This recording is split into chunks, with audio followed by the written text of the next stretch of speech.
This is the most successful scam show of all time. A hit in 45 countries around the world.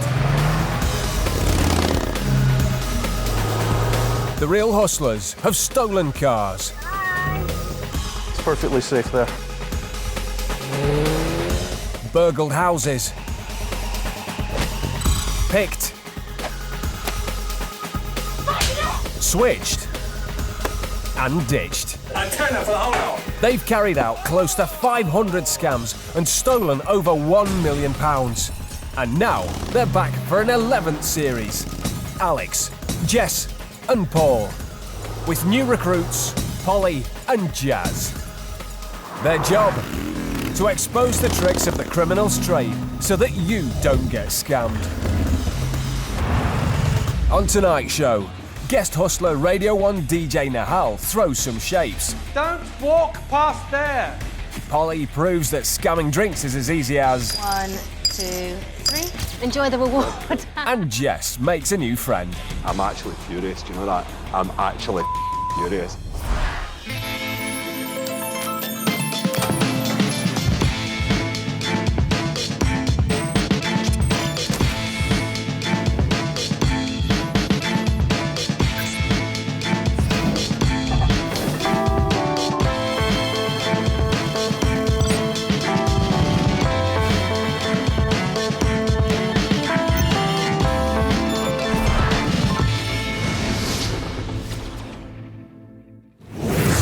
The marks in this show have no idea they're being hustled. They agreed the footage could be shown so that you can avoid falling for the same scams. The hustlers have invited celebrity friends to see if they can cut it as con artists.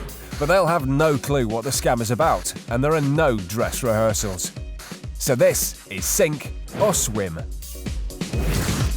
Today's guest hustler is TV presenter and Radio 1 DJ, Nahal. I'm in Glasgow. Unless it's something particularly Scottish themed involving tossing cabers, playing bagpipes, I have no idea what is going to happen to me. Hello? Hello. Can you walk across the bridge and then down the footpath and I'll meet you at the point? All right, cool. This program is amazing. I look at it and I've just seen, some of the guys who've done it before. I just thought, can I do that? Could I get in that situation and act it out? Could I look them in the eye and lie to them? I don't know. And now today I'm going to get a chance to find out whether I can. So I'm really excited, yeah. Well, let me tell you a little bit about what we're going to be doing. Today, we're going to be pulling off an audacious scam. Okay, we like that word. The question is, how do you sell something that doesn't actually belong to you without stealing it in the first place? No idea. No idea. Should we get going? Yeah. I'll tell you more about it. Yeah. Nahal's going to have to achieve a double-double. 2 scams with 2 marks in 2 rooms. The hustlers have hired some rooms in a luxury country hotel. The guys lead Nahal as Jess waits outside reception to meet a man about some art. Hello. This guy's come here to buy a highly collectible sculpture, and that makes him the mark. Jess is going to be doing an awful lot of leading people around today, and timing will be crucial. Right now, she's taking the mark to Paul. He's playing the role of art dealer Rob Marks. He's selling a piece that's worth a lot of money. Just like to take a seat. Rob Marks, this is Peter. Oh, Peter, how are you? Have a seat. Thank you. You find the place okay? Yes. While Paul entertains the mark, Jess goes back to meet some guards from a security firm in charge of transporting the precious item from a local gallery to the hotel. They've been told it's being used for a magazine photo shoot, and for insurance purposes, they mustn't let it out of their sight. Jess walks the officer through the grand hall. I think that's the piece arriving. Looks like security, but Susie's... And right past Paul and the watching Mark, and into a corridor leading to the room where Nahal, Alex and Jazz have set the stage for the first part of the scam, the photo shoot. Nahal's first role is to play the long-suffering assistant to Alex, a temperamental photographer prone to hissy fits. Jazz is also getting an earful as the apprentice. I mean, you should know whether we do need backlighting or not. Is that the... Hi. Oh, great, it's here. Because it's being photographed for a magazine, the piece has been loaned by the owner, so it's free for the day. And there it is, 3 beautifully cast birds in flight. Made from solid bronze, it weighs a ton and is worth a 5-figure sum. All right, good. Okay, now I just wanted everybody to get off my set in front of my lights. Being the artist that he is, photographer Alex insists on everything being just right before he starts shooting. So can I ask you to take that outside? If you The prima donna photographer sends one of the guards out of the room. If you'd just like to take a seat there. Thank you. There's some papers or something you can have a look at. The other guard is left alone to keep his eye on the sculpture, making him the second mark. If it goes, don't worry, I'll get it. He's asked to sit out of the way of the photo shoot. In fact, for this scam to work, it's vital that he doesn't move from that chair. That's so good. I'm just going to change this light. Do you want... Don't walk past there. Everybody stop crossing the light. We're pressed for time. All right. Just don't cross. Sorry. Did you hear what I just said? Yeah, I'm sorry. Right, okay. Photographer Alex is starting to boss his underlings around. Nahal and Jazz definitely aren't getting an easy ride from their boss. No, back. Okay, sorry. It's like working with a bunch of amateurs, honestly. It's not funny. Oh, that's kind of working for me there. Jay, what do you think? Yeah, it is. The silhouette is what we're going for. Yeah. Yeah. A nice silhouette of him. Let me just shoot a couple of test ones. Sorry. The mark's forced to witness the outrageous workplace harassment, and though he can't see the sculpture, its silhouette is plainly visible to him on the screen at all times. I don't need that, Jay. You know I don't need that. Just This checking. is not your first shoot, okay? No, I was just checking. So just try and keep up. Looks like it's going to be a long wait. Back in the main hall, the other mark is getting anxious to get on with his deal and buy some valuable art. I just seem to the girl carrying not much cash on me. I feel very nervous about it. That's kind of why we do this here rather than the middle of town, you know. Well, the sooner I get the money off, mate, I'll feel much better. The sooner I have your money in my hands, I'll be a lot happier too. Go along with that. Okay. Here's Jess to help the mark part with his money a bit quicker. So, Rob, just let you know, they're going to be about another 10 minutes. Do you two want to come through to the whiskey room? It's a bit more comfortable there. I think that sounds perfect. Is that So okay? why don't you bring your whiskey through? Yes? Do you want me to take that for you? Jess makes sure to give him the first-class treatment as she takes him to a meeting room that happens to be right next door to the photo shoot. Lovely. Right. Jess leaves Paul to talk business with the mark. She heads straight over to let Alex know everyone is in position. Jay, be quiet. Just for 1 second, let me do my job, all right? I'm gonna get in my own light. Yeah? It's all right, mate, I'll get it. I was wondering if you wanted any water or anything to eat or drinks. No, we're okay, actually, thank you. That's the signal to Alex, Jazz and Nahal. It's time for the next part of the scam. The hustlers plan to sell this very sculpture to the mark in the next room. But what about that guard? Just take that off for a second. I want to clean the plinth. This is where Nahal comes in.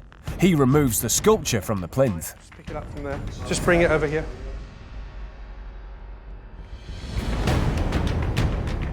Sensing the sculpture's on the move, the guard is on his feet and starts moving around. This is a bad thing. It's vital the mark stays in his chair by the door, because when he's seated, he can't see the other door, which is the one Nahal plans to slip through. You're all right to take a seat, mate. Jazz tries to convince him to sit down, but he's having none of it. Clearly, it can't be in two places at once, so to keep the mark fooled, Alex quickly replaces the bronze with a worthless cardboard replica. Nahal lifts the statue and makes for the door, as Alex and Jazz keep obscuring the mark's view. I don't know where the They're black's just from. here, okay? Just, you're trailing everything. Just come back when you've got the black stuff. Done. So can I ask you to have a seat? Sorry, I know it's, but you're just reflecting lights off there. If it goes, Don't worry, I'll get it. Yeah. Cheers, mate. Alex keeps the mark busy. As long as he stays where he is, they'll be okay. But if he looks behind that screen, the game will be up. Nahal now only has moments to change for the next part of the scam. The photographic assistant is becoming a security guard to take the sculpture through to the adjoining room and one admiring Mark. Come in.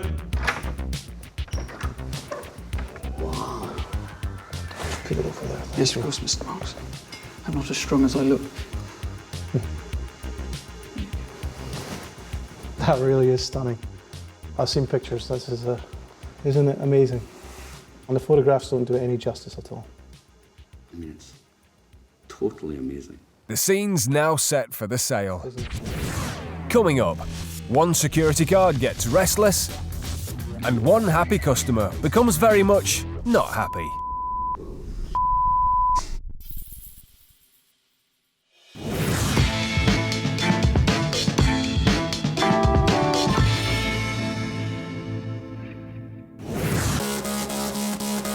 When hustlers go out, they don't take money. They take prop bets. The proposition bet has only one rule, and that's that the hustler always wins.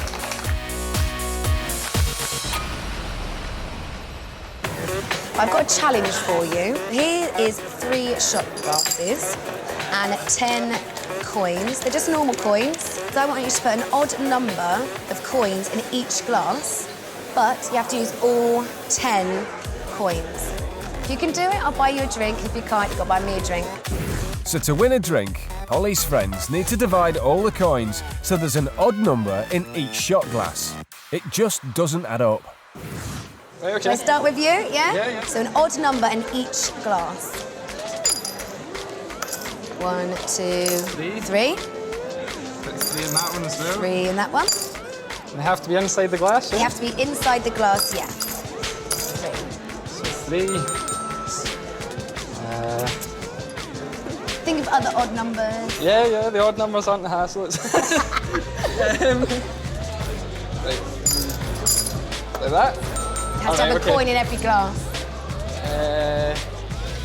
I don't know. No? Someone else want to have a little go? No idea? No idea. Any idea? Okay, right, so if I can do it, you'll buy me a drink, right? Definitely. Yeah? Okay, so 1, 2, 3. 1, 2, 3. 1, 2, 3. So there's 3 in there, 3 in there, and 3 in there. So I put 4 in there, and then add that, 7 in there. Odd numbers. It's easy when you know how. To start, Polly puts 3 coins in each glass and is left with 1 spare. She adds it to one of the glasses and then puts it into one of the others to make 7 coins. So there's 3 in this one, 3 in this one, and 7 in this one. All odd numbers, Polly wins. The bar's that way, and mine's gin and tonic.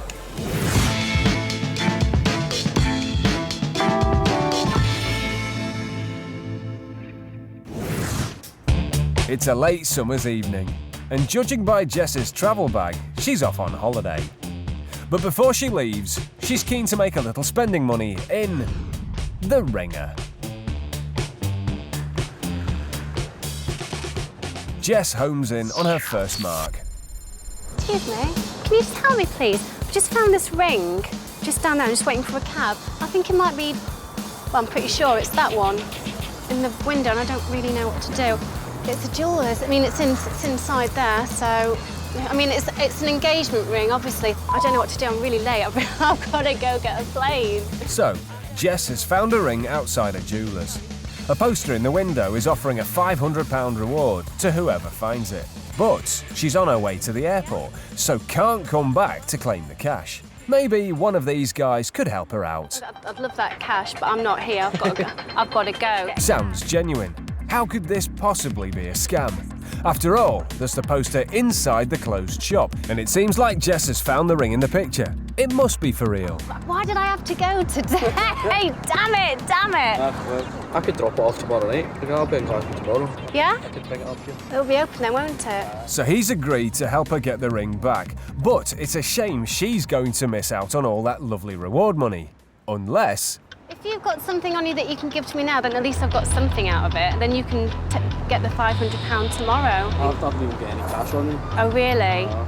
But it sounds like he's broke. See if you give me a number or something. I'm sure you're a lovely guy, and I totally trust you. I don't really want to be giving my number out. She doesn't want to chat on the phone. She just wants his money. If I take it back. of course. Yeah, but even if it's like a tenner or something. Tenner? Sure. Surely he'll hand over 10 quid, knowing he'll get the £500 reward. Oh, what, a cash machine? Success. He's off to get some cash. Back in 2 minutes. Hurry up, boys. I've really got to go. I'm so late. Oh, thank you. And there's the cash. I think the opening times are on the door. It's only a tenner, mind you, which hardly seems fair, as the Mark can get the 500 quid reward for the ring tomorrow. Thank you, Hearn. Thank you. Bye. At least it'll pay for a cab to the airport. The Mark walks off, thinking he's just struck gold.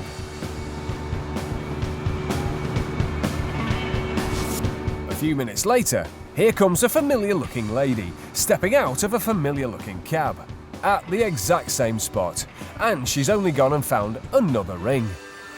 Excuse me. Hiya, sorry, can you help me, please? I just found this ring. And once again, she singles out a Mark. Once again, Jess draws attention to the poster. It's in here, and I've got to go. I'm shooting off, like, in 2 minutes. Can you help me? All right, and we can hand it tomorrow. He seems keen to help, but what's in it for Jess? Have you got anything on you now that maybe you could give to me, then at least I get something out of it? Would you want to tell me what you want? Well, I mean, I don't know, 100 quid or something? I'm Now that's more like it. Thank you, Hun. Enjoy the rest of your night. I've really got to go. No bother. Enjoy yourself. Thank you. All right, take care. Bye. Jess leaves with the Mark's £100. What's really convincing about this scam is that poster inside the jeweller's window. So how did the hustlers get it in there? Earlier, Jazz spotted a jewellery store with a nice big window and went inside posing as a young designer looking to stick up a poster to advertise his charity exhibition. Jewellery design exhibition. Is that right?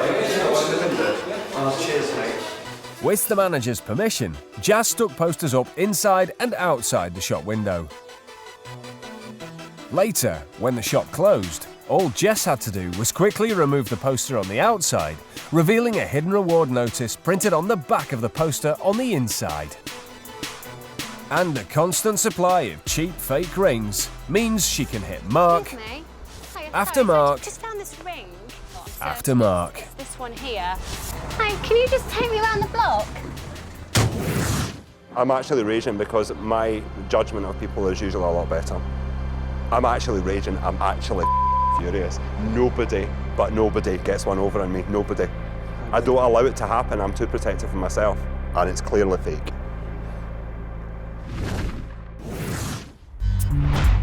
This seems like a win-win situation to most Marks. The young lady makes some money, they make some money, the rightful owner gets their ring back. What's not to like? Variations on the ring scam exist all over Europe, and they all depend on the victim believing that a worthless ring is actually the real deal. If you're not an expert, be careful who you listen to, and remember that a promise of reward might not be worth the paper that it's written on.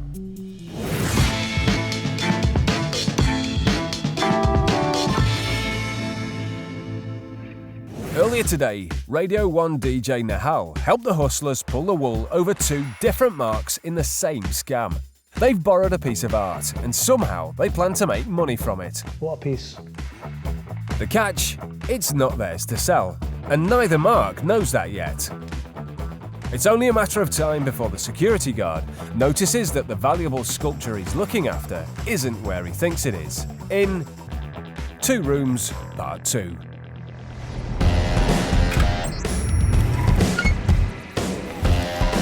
Alex is still shooting a silhouette fake of the expensive sculpture, whilst Paul's busy talking about the real one right next door. Meanwhile, Jess is going to bring someone new into the mix. And finally, Nahal's still looking mean playing the security guard. Bob, your valuaber's here. Oh. Hi, how are you? Rob? As with all major art deals, it's important to have an independent valuer authenticate the piece to assure the mark that he's buying a genuine work of art. It's just arrived, actually. We're still kind of taking it in. Just like that sculpture, this guy's 100% genuine and he gets straight to work. Alan Glassman. Yes. Before parting with any cash, the mark needs to be completely convinced he's getting value for money. So what's this lump of bronze really worth? You'd be struggling to pick up anything like this retail for less than £10,000. The sculpture is worth £10,000. The valuer has given his assessment and Jess leads him away before anyone asks any awkward questions. I've ordered you a cab. It's going to be here in about 1 minute if you're still... That's super. Next door, that cardboard cutout won't fool the guard forever. So Alex and Jazz decide it's time to make an exit. You know, how long that. does it take to go to the van? The frustrated photographer goes off to track down his useless apprentice. Do you want me to change any of these over? No, leave it as it is. Stay there. Take care. Bye-bye. The buyer is now totally convinced the bronze is the genuine article. So all that's left is to close the deal. So, I hate to do this, but there is the matter of money to discuss. You said to me you brought cash? Half cash and half check. Yes, he mentioned that. I was kind of hoping it was all cash, but that's okay. Yes, definitely.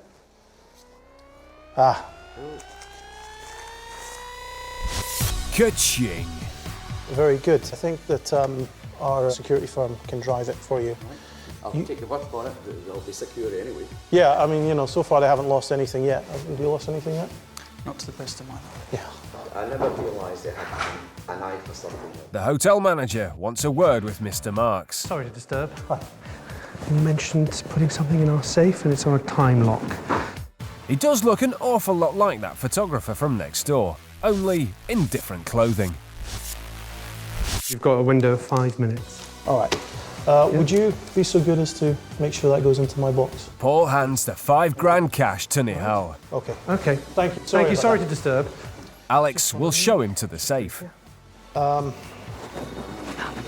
could you sign these documents so I can get them faxed off as soon as And possible? here's another interruption.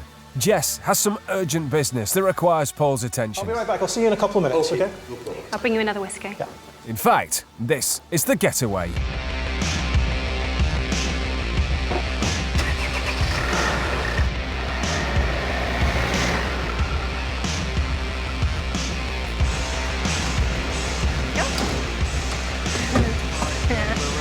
And that just leaves Jazz to get the hell out of there.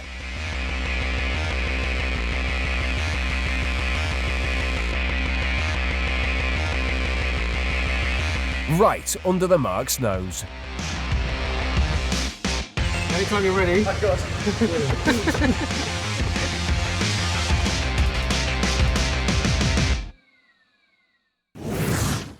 Unaware that he's just been hustled, the mark is left to take in the full grandeur of the newly acquired bronze sculpture. And next door, the guard is still at his post. But he fills his colleague in at the first opportunity.